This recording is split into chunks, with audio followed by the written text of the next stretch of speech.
Ravi de vous retrouver sur Monaco Info pour une nouvelle édition, une édition spéciale fête de fin d'année en plein cœur du village de Noël. Sans plus attendre, voici les titres qui seront développés dans ce journal. Nous reviendrons sur ce geste de Noël organisé par la mairie de Monaco, un geste en faveur de nos aînés. Fabien Bonilla vous guidera ici même au marché de Noël pour une balade exhaustive entre idées cadeaux et gastronomie. Et puis Alexandra Pani vous en dira plus sur les ateliers de cuisine proposés par le Fairmont Monte Carlo avec derrière les fourneaux de petits chefs. Nous ouvrons ce journal avec cette tradition. Chaque matin du 24 décembre, la mairie de Monaco organise le geste de Noël en faveur de nos aînés les plus isolés. Un geste, vous allez le voir, très fortement apprécié. Le reportage de Fabien Bonilla. Ils ont préféré se lever tôt plutôt que de faire la grasse matinée ce 24 décembre alors qu'ils sont en vacances.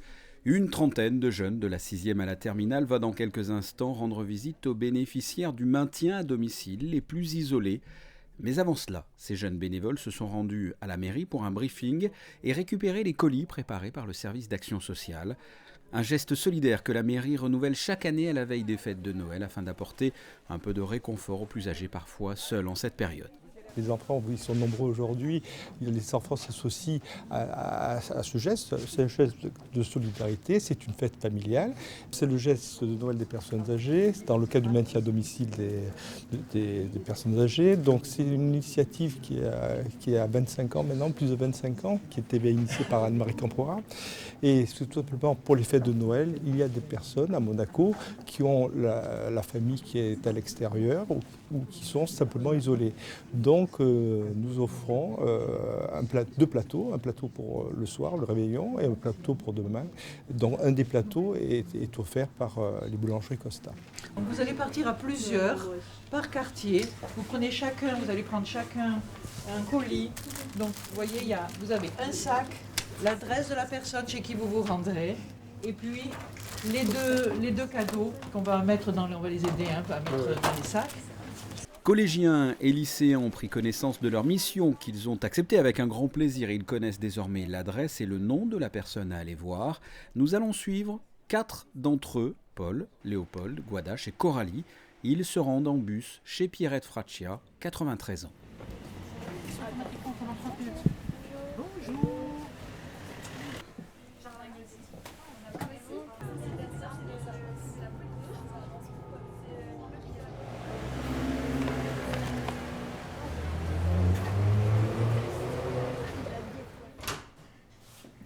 Et voilà.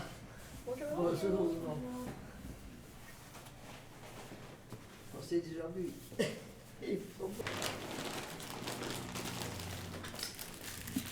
Oh là. Eh bien, c'est magnifique. Merci. C'est gentil. Et aussi. Eh bien, dites donc, ceux qui se plaignent. Hein? Merci, c'est très gentil. Ce soir, je fais le réveillon avec ça. Ces jeunes sont un peu timides au départ, mais les langues se délient rapidement. Ça fait longtemps que vous habitez Monaco? Depuis 1948, l'année que je me suis mariée. Oh. 48.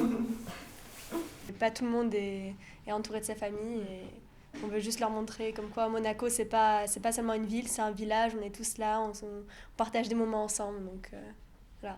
Et qu'est-ce que ça vous a fait, vous, ce matin, là, d'être là avec cette dame charmante? Vraiment plaisir, c'était très agréable. Ouais. C'est triste de voir les personnes seules et de dire que nous, on a notre famille, il faut rendre l'appareil et aller les voir et partager ce plaisir aussi. Qu'un jour, ce sera notre tour. Ouais, c'est vrai. Un petit peu de temps. Oui. Et puis ça fait 25 ans qu'ils perpétuent la tradition de venir aider et de venir soutenir les personnes seules, âgées. Donc on perpétue la tradition nous aussi. Moi, je suis seule. Je n'ai pas eu d'enfant, malheureusement. Je ne pouvais pas en avoir d'enfant. Et aujourd'hui, j'ai du monde. Hein. Moi, je finis le Noël avec du monde. Ils ont apporté bien sûr des repas de fête, mais surtout un peu de chaleur. À n'en pas douter, tous ces jeunes ont été sages cette année, ou en tout cas ce matin-là. Le Père Noël devrait les gâter comme il se doit. Poursuivons cette édition de Noël avec Fabien Bonilla, Marion Sapé-Triomphe et Louis Borgia qui se sont baladés ici même dans les allées du village de Noël. Une petite balade exhaustive entre idées cadeaux et gastronomie. Reportage. La grande roue, le petit train et les décorations aux couleurs de l'année de la Russie, voilà pour l'aspect visuel.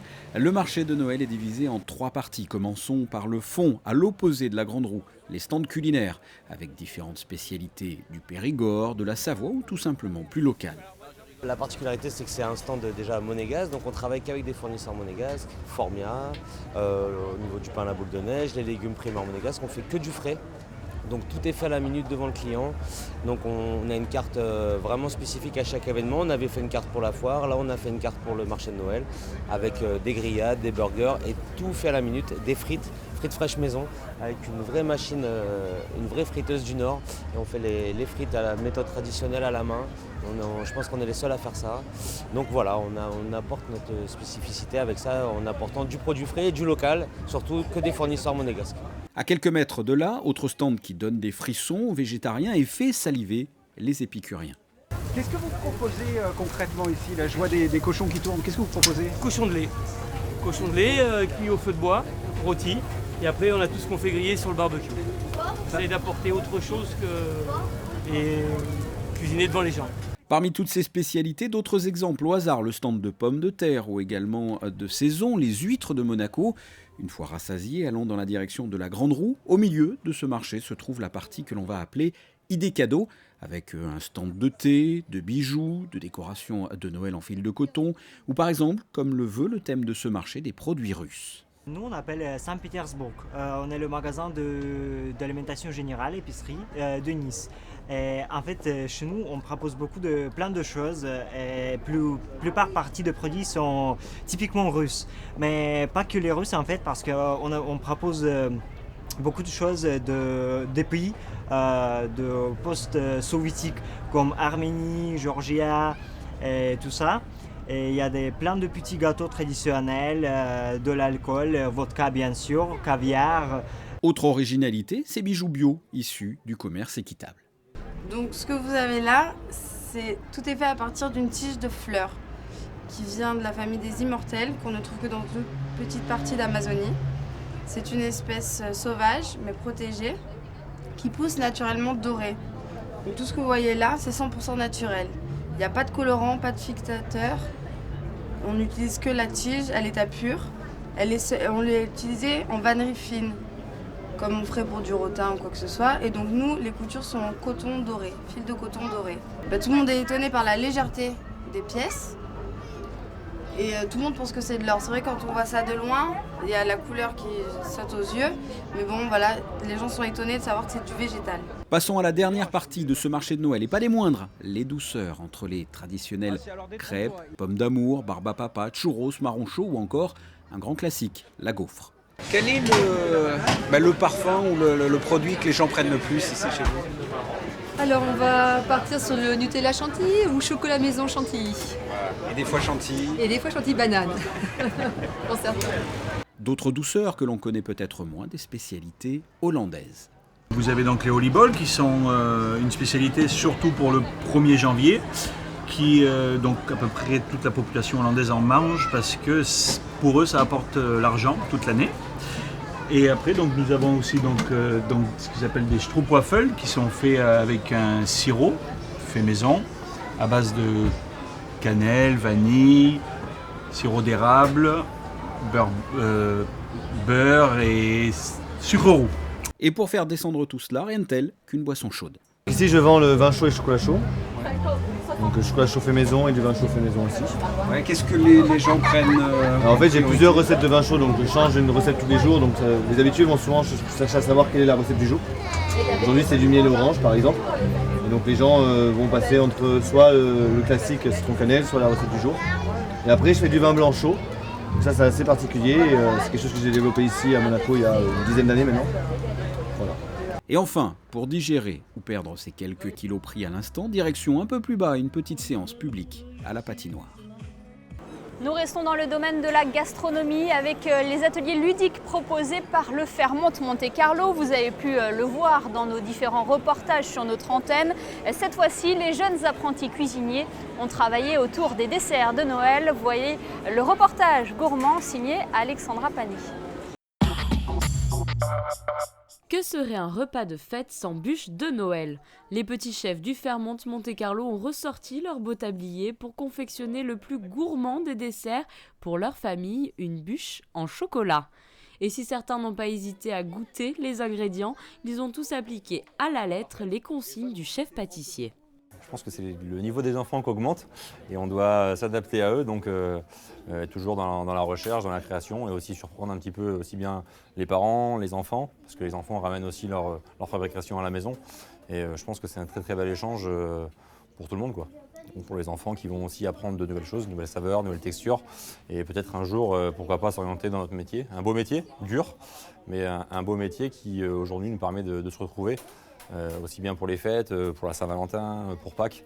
Je pense que c'est des moments qui sont très très importants pour les enfants, pour le goût. La feuille vers toi en premier. Et après tu commences à rouler. Mousse au chocolat, crème au beurre, génoise, des noms qui sont aujourd'hui familiers pour ces jeunes apprentis, friands de nouvelles recettes à apprendre. On a mis du sirop sur un biscuit en forme de rectangle. Et ensuite on a pris de la mousse, on en a mis sur le biscuit. Ensuite on l'a roulé, on l'a mis au frigo et là on est en train de faire de la pâte d'amande. C'est bien de faire une bûche. Je suis en train de créer un bonhomme de neige pour faire créatif pour le gâteau. Et justement, est-ce que tu peux me parler de ce gâteau? C'est une bûche au chocolat qu'on va créer tous ensemble. Ça en une chacune.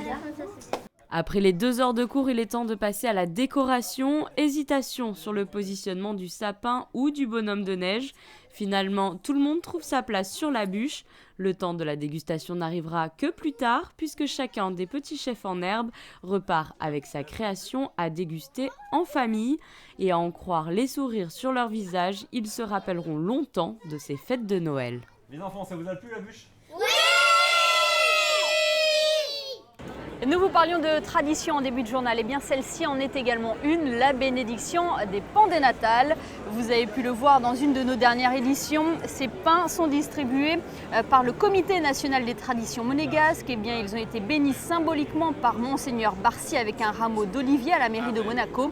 Rappelons que l'ensemble des sommes récoltées grâce à la distribution des pains des natales sera reversé à des associations caritatives. Voilà pour l'essentiel de l'actualité en principauté. Découvrons ensemble à présent les prévisions météo pour les prochains jours. Some people still have questions about coffee.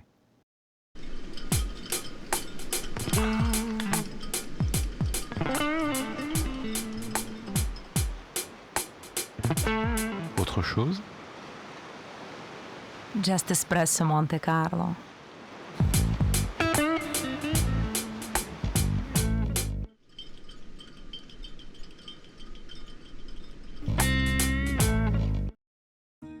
La journée de Noël s'annonce ensoleillée avec un mercure doux. Il fera 11 degrés le matin et 16 l'après-midi. Même cas de figure samedi malgré la présence de quelques nuages et des températures stationnaires. De belles éclaircies sont à prévoir dimanche.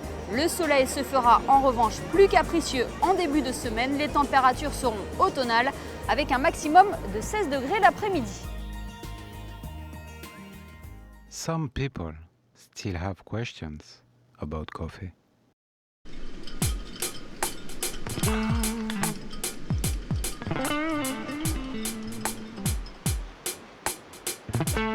Autre chose?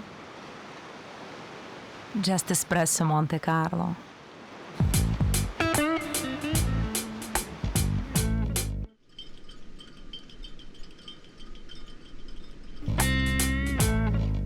Ce journal est à présent terminé. Merci de votre fidélité. Toute l'équipe de Monaco Info se joint à moi pour vous souhaiter de très bonnes fêtes de Noël. On se quitte justement en images avec un clip de saison. À très bientôt sur Monaco Info. Encore de sweet silver bells all seem to say, throw cares away. Christmas is here, bringing the cheer to young and old, meek and the bold. Ding dong, that is a song. Wind, jamboree, or caroling, one seems to hear words of the cheer.